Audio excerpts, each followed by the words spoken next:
Hello everyone, welcome to Krishna classes. आज के video में हम रसखान के बारे में जानेंगे। रसखान कृष्ण के भक्त थे और प्रभु श्री कृष्ण के सगुण और निर्गुण निराकार रूप के उपासक थे। रसखान ने कृष्ण की सगुण रूप की लीलाओं का बहुत ही खूबसूरत वर्णन किया है, जैसे बाल लीला, रास लीला, फाग लीला, कुंज लीला आदि। भारतेंदु हरिश्चंद्र ने एक बार कुछ मुस्लिम हरिभक्तों के लिए कहा था, इन मुसलमान हरिजनन पर कोटिन हिंदू वारिये। उनके मत में रसखान का नाम भक्तकालीन मुसलमान कवियों में सर्वोपरि है। रसखान का जन्म संवत 1590 ईस्वी मानना उचित प्रतीत होता है। अकबर का राज्यकाल 1556 से 1605 है और ये लगभग अकबर के समकालीन है। रसखान का जन्म स्थान पिहानी कुछ लोगों के मतानुसार दिल्ली के समीप है और कुछ दूसरे लोग मानते हैं कि ये पिहानी उत्तर प्रदेश के हरदोई जिले में है। कवि रसखान की मृत्यु के बारे में कोई प्रामाणिक तथ्य नहीं मिलते हैं। रसखान का असली नाम सैयद इब्राहिम था और खान उसकी उपाधि थी। फारसी कवि अपना नाम संक्षिप्त रखते थे। इसी तरह रसखान ने भी अपने नाम खान के पहले रस लगाकर स्वयं को रस से भरे खान या रसीले खान की धारणा के साथ काव्य रचना की। उनके जीवन में रस की कमी न थी। पहले लौकिक रस का आस्वादन करते रहे, फिर अलौकिक रस में लीन होकर काव्य रचना करने लगे। एक स्थान पर उनके काव्य में रसखान शब्द का प्रयोग भी मिलता है। रसखान के पिता एक जागीरदार थे, इसलिए इनका लालन पालन बड़े लाड़ प्यार से हुआ माना जाता है। ऐसा इसलिए कहा जाता है क्योंकि उनके काव्य में किसी विशेष प्रकार की कटुता का सरासर अभाव पाया जाता है। एक संपन्न परिवार में पैदा होने के कारण उनकी शिक्षा अच्छी और उच्च कोटि की हुई थी। उनकी यह विद्वत्ता उनके काव्य की अभिव्यक्ति में जग जाहिर है। रसखान को फारसी, हिंदी एवं संस्कृत का अच्छा ज्ञान था। उन्होंने श्रीमद् भागवत का फारसी में अनुवाद किया था।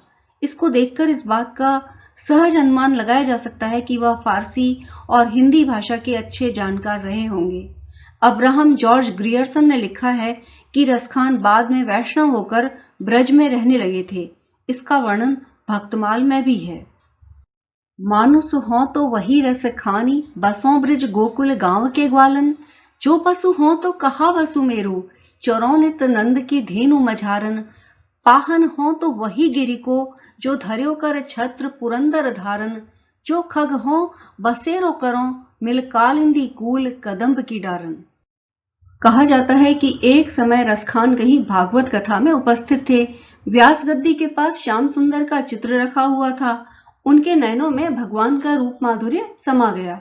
उन्होंने प्रेममयी मीठी भाषा में व्यास से भगवान श्री कृष्ण का पता पूछा और ब्रज के लिए चल पड़े। रस रसिक नंद नंदन से मिलने के लिए विरही कवि का हृदय बीन बज उठा।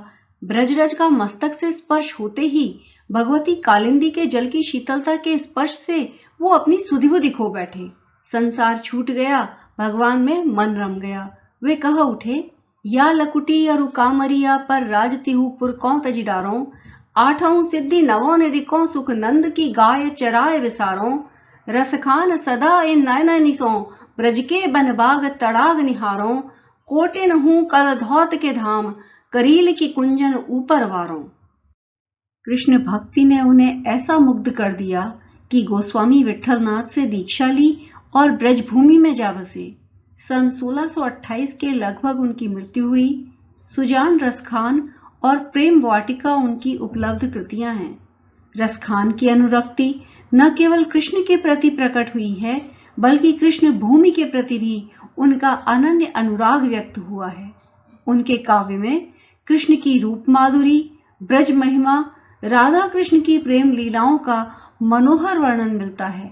वे अपनी प्रेम की तन्मयता, भाव विह्वलता और आसक्ति के उल्लास के लिए जितने प्रसिद्ध हैं, उतने ही अपनी भाषा की मार्मिकता, शब्द चयन तथा व्यंजक शैली के लिए। उनके यहाँ ब्रज भाषा का अत्यंत सरस और मनोरम प्रयोग मिलता है, जिसमें जरा भी शब्दाडंबर नहीं है। देखियो रूप अपार मोहन सुंदर श्याम को, वह ब्रज राजकुमार हिय जिय नैननी मैं बसियो। इस दोहे में कवि रसखान जी कहते हैं कि अति सुंदर ब्रज के राजकुमार श्री कृष्ण उनके हृदय, मन, मिजाज, जी जान और आंखों में निवास बनाकर बस गए हैं। मोहन छवि रसखान लखी, अवदृग अपने नाही, ऊंचे आवत धनुष से, छूटे सर से जाही। इस दोहे में रसखान कहते हैं कि मदन मोहन कृष्ण की सुंदर रूप छटा देखने के बाद अब ये आंखें मेरी नहीं रह गई हैं। जिस तरह धनुष से एक बार बाण छूटने के बाद अपना नहीं रह जाता है और तीर फिर दोबारा लौट कर नहीं आता है, वापस नहीं होता है। मोमन मालिक ले गयो, चितय चोर नंद नंद, अब बेमन मैं क्या करूं, परी फेर के फंद। इस दोहे में भगवान श्री कृष्ण के प्रति अपनी प्रेम भावना उजागर करते हुए रसखान कहते हैं कि मेरे मन का माणिक्य रत्न तो चित्त को चुराने वाले नंद के नंदन श्री कृष्ण ने चोरी कर लिया है। अब बिना मन के वे क्या करें, वे तो भाग्य के फंदे के फेर में पड़ गए हैं।